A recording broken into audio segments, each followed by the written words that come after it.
श्री हरिवंश महाराज जी। महाराज जी, पहले एकांतिक में उत्तर देते समय आपने समझाया था कि शरीर के रिश्ते मृत्यु के साथ छूट जाते हैं। ना ही हम मरने के बाद उनसे मिल सकते हैं, ना ही पति-पत्नी के 7 जन्मों के संबंध जैसी कोई अध्यात्म जगत में महत्व रखती हैं बातें। महाराज जी, प्रश्न ये है कि गुरु तत्व का हमारे पिछले और अगले जन्म से कोई संबंध होता है? नहीं, आपको ये देखना है कि आपको स्वरूप बोध कराने के लिए वही स्वरूप, जिसे आत्मा कहते हैं, जैसे हमारे आचार्य हैं हरिवंश, तो सेवक जी के गुरुदेव हरिवंश महाप्रभु हैं, तो कह रहे हैं आत्मा हरिवंश प्रगट परमानंद। बोले हमारी आत्मा ही प्रगट रूप जब धारण की तो गुरुदेव का रूप हुई। गुरुदेव कौन है? हमारी आत्मा है, कोई दूसरा तत्व थोड़ी है। अखंड मंडलाकारम व्याप्तम च। हम अपने आत्म तत्व को भूले हुए, इसलिए हमारा आत्म तत्व ही गुरुदेव के रूप में आकर के हमको जागृत किया, और जब जागृत हुए तो शिष्य और गुरु दो नहीं रहे। आप सरिस चाहे सबकी ना, वो एक हो गया। दो नहीं होते, वो एक हो जाता है। इसमें जैसे सांसारिक संबंधों में है ना, शरीरों को लेकर के है, आत्म तत्व को लेकर नहीं, वो एक ही है।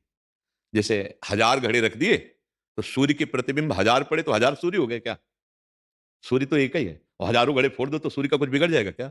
ऐसे नैनम छिन्दन्ति शस्त्राणि नैनम दहति पावकः न चैनम क्लेदयन्त्यापो न शोषयति मारुता, जो आत्म तत्व है, लेकिन इसका नाश हो जाएगा। ये जो पंचभूतों से बना हुआ शरीर है, इसका नाश हो जाएगा। स्वरूप का कभी नाश नहीं होगा। हमने स्वरूप का बोध किया नहीं और इन शरीरों को मैं मानता रहा, यही गलती होती है। इसी का सुधार कर लो। पुरुष नपुंसक नारीवा जीव चराचर कोय सर्व भाव भज कपट तज मोह परम प्रिय सोय। और जब भगवान की प्रिय बन जाओगे तो भगवान स्वरूप हो जाओगे। जानत तुम्हें तुम्हें हो जाए, बस सार बात समझनी है। इसीलिए हम जैसे कि पति पत्नी का और 7 जन्म का ऐसा, ये मायाकृत है ना। वही आत्म तत्व पति में भी स्फुरित हो रहा है, वही पत्नी में भी स्फुरित हो रहा है। शरीर एक स्त्री हो गया और एक पुरुष हो गया, उसका भावात्मक प्राकृतिक संबंध स्त्री पुरुष पति पत्नी पिता माता, ये सब संबंध हो गए। ये स्थायी संबंध है क्या? ये चैतन्य घन संबंध तो है नहीं। ये तो ऐसे हैं जैसे एक मंच पर स्वांग करने के लिए कोई और पुरुष स्त्री बन गया, कोई और पुरुष पति बन गया, 2 घंटे के लिए पति पत्नी बने, फिर अलग अपनी अपनी पेमेंट ली, चल दिए, कोई मतलब नहीं, दोबारा थोड़ी कहेगा। अगर वो कहेगा तो पिट जाएगा, नहीं पिट जाएगा। बस ठीक इस जगत के नाटक मंच पर वो कुछ समय होता है, इसको कुछ थोड़ा लंबा समय रख दिया गया, 80 वर्ष 100 वर्ष 50 वर्ष 40 वर्ष, दोनों का संयोग बना पति पत्नी, शरीर का भाव। आत्म तो बिजली दोनों में एक ही है, बिजली दो नहीं है, वही बिजली मैं है, वही आत्म तत्व है। और जो उसको जान गया, एको ब्रह्म द्वितीयो नास्ति, वो मुक्त हो गया। अब ये बात जब समझे तो फिर है। इसीलिए गुरु मानी संख्या गुरु, दूसरा नहीं है। आत्म तत्व ही गुरु है हमारा। आत्मा हरिवंश प्रगट परमानंद, वही गुरुदेव रूप में, दूसरा नहीं। पर वो आत्म तत्व जो मैं है, वही हम द्वैत में फंस गए, तो हमें द्वैत से मुक्त करने के लिए हुआ, और जब मुक्त हुए तो एक ही बचा, सवाल हल हो गया। एक, जब तक 2 दिखाई दे तब तक सवाल हल नहीं हुआ। अभी 2 क्या, अब तो अनंत दिखाई दे रहे हैं, नानात्व दिखाई दे रहा है। अभी तो प्रश्न ही प्रश्न है। प्रश्न तब समाप्त हो जाएगा, एको ब्रह्म द्वितीयो नास्ति। अब समस्या का समाधान हो गया। समझ पाए, शायद समझ पाओ। राधा राधा राधा। अरे अध्यात्म का प्रश्न आपने बड़ा गूढ़ किया, इसलिए उसका उत्तर इस कोटि के से होगा, शायद आप समझ पाए। महाराज जी, इसमें समय का जैसे मतलब आप अब मिले हैं, तो ऐसा क्या हो कि जन्म से जो बाकी रिश्ते। हाँ, भगवान अब कृपा करिए, जब द्रवहि दीन दयालु राघो तो साधु संगति पाइए। उस आत्म तत्व की अब कृपा हुई आपकी। अगर अब चूक ना हो तो बात बन जाए, और अब भी चूक हो जाएगी तो फिर भटकना पड़ेगा। फिर कब वो ऐसा अवसर देगा? सबको अवसर देता है, निकल जाओ एक बार। जैसे अपने लोगों को मानव देह मिला, स्त्री पुरुष अब मानव देह के अंतर्गत है, मनुष्य योनि के अब निकलो, इस 84 लाख के फंदे से निकलो। पर यहाँ निकलना नहीं, यहाँ तो और सजा के बैठ गए, नहीं बैठ गए।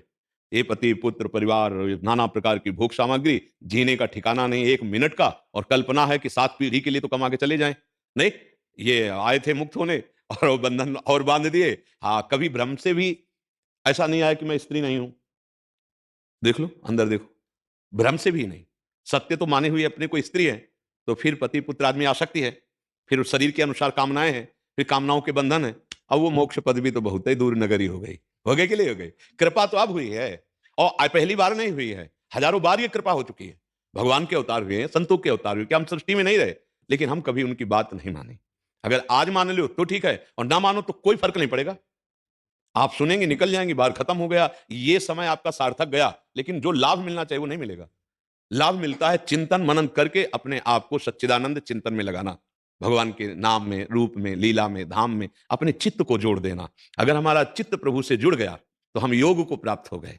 तेषाम सतत युक्ता नाम भजताम प्रीतिपूर्वकम ददामि बुद्धि योगम तम येन माम उपयांति ते। जो सतत मेरा स्मरण करता रहता है, मैं उसे बुद्धि योग प्रदान कर देता हूं। अर्थात योग का मतलब जो भगवान से हम अपने को अलग मान रहे थे, अब योग हो गया तो अब समझ में आ गया कि वही वो है, दूसरा कोई है नहीं। ये जो मैं अलग माना जा रहा है वो इसको लेकर, कहाँ भगवान और कहाँ मैं इस पांच भौतिक शरीर का संबोधन होकर के हो रहा है। नहीं, वो जो आत्म तत्व है ना, वो वही है, दूसरा कोई नहीं। तभी है जानत तुम्हें तुम। अगर वही नहीं था तो फिर कैसे हो जाता वो?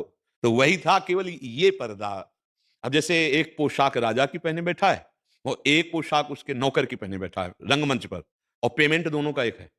100 रुपया में वो राजा बना 1 घंटा के लिए, और 100 रुपया में नौकर बनाया 1 घंटा के लिए। समझ पा रहे हो ना?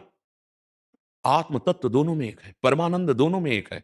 चाहे वो स्त्री हो, चाहे पुरुष हो, चाहे जड़ हो, चाहे चैतन्य हो, वो एक ही परब्रह्म परमात्मा तत्व है। सच्चा ज्ञान जहां हुआ तो आप निहाल हो जाओगे, क्योंकि आप कोई और नहीं है। बस अब ये समझना थोड़ा बड़ा कठिन है, क्योंकि इतना हम फंस चुके हैं।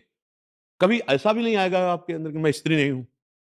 आप देखो ना, बातें बनाना अलग बात है कि मैं शरीर नहीं हूं। थोड़ा सा देखो कि वेग आते हैं जब, तो उस समय आप काटो इस बात से कि मैं शरीर नहीं हूं। उस समय मैं शरीर ही हूं। असलियत तब आएगी जब काम क्रोध लोभ मोह मद मत्सर का वेग आता है ना, तो फिर जैसे वेग आता है, लघु शंका का वेग आता है ना, सोच का वेग आता है ना, भूख का, ऐसे विकारों का वेग आता है जो उन वेगों को रोक दे कि मैं शरीर नहीं हूं, आत्मस्वरूप। आओ, सारी क्रियाएं ठप होती चली जा रही हैं अधर्म की, सत्क्रियाएं होती चली जा रही, कर्ता भावगोल होता चला जा रहा है, लय होता चला जा रहा है। अब अपने स्वरूप है, बड़ा बड़ा प्रोसेस। इसीलिए कहते हैं तुम इस चक्कर में मत पड़ो। क्या करो? राधा राधा राधा राधा राधा, हा मोक्ष मूलम गुरु कृपा, राधा राधा राधा। तो एक होता है तैर के जाना, और एक होता है नाव में बैठ के जाना। एक होता है सीढ़ियों से चढ़ना, एक होता है लिफ्ट में बैठ के जाना। गुरु कृपा लिफ्ट है। भगवत प्रेमी महात्माओं का आश्रय ले लिया, राधा राधा, अब जैसे हैं प्रभु भले बुरे हम तेरे, अब वो पार कर देंगे। और अगर बहुत प्रवीण बनते हो, तैरना आता है, तो आओ देखो, स्थूल सूक्ष्म कारण तीनों का राग त्याग करो, काम क्रोध लोभ मोह मद मत्सर, इन पर विजय प्राप्त करो अभी अपने स्वरूप में। अब ये ज्ञान के पंथ कृपाण की धारा परत खगेश लगे लेवा। और एक ये, यद्यपि मैं नीच हूं अधम हूं प्रभु, पर आपका हूं जैसा हूं, राधा राधा राधा। अब वो कृपा से पार होगा। एक है कृपा नौका में बैठना, और एक है साधना तैर करके पार होना। तैरने वाले में बड़ा खतरा है। बड़े बड़े ग्राह काम क्रोध लोभ मोह मद मत्सर ये ऐसे हैं कि लील जाए, पूरा जीवन का जीवन व्यतीत हो जाता है। बोले कितने? बोले 70 वर्ष के हैं। बोले काम मिटा नहीं, मैं जो कहते हूँ वैसे ही है। तो लील गया ना पूरा जीवन, 70 वर्ष लील गया वो, हम जान ही नहीं पाए। अब कितने मिनट बचे हैं कुछ पता नहीं। अगर गुरु कृपा में बैठा है तो उसको रोना आएगा कि प्रभु हम साधन भजन तो कुछ जानते नहीं, बस इतना जानते हैं आपके सिवा हमारा कोई नहीं। नाथ अब आप संभाल, राधा राधा राधा, पार हो गया। कितने हिंसक चोर ब्रह्म ऋषि बन गए, कितने पतित भगवान को प्राप्त हो गए। तो ये मार्ग बहुत करुणा का है, और इसमें भगवान रक्षा करते हैं। करो सदा तिनके रखवारी, जिम बालक राखे महतारी। मुझे लगता है प्रियाजू की लालजू की शरण हो जाओ और खूब नाम जप करो, राधा राधा राधा, और अपने परिवार को भगवत स्वरूप मानकर सेवा करो।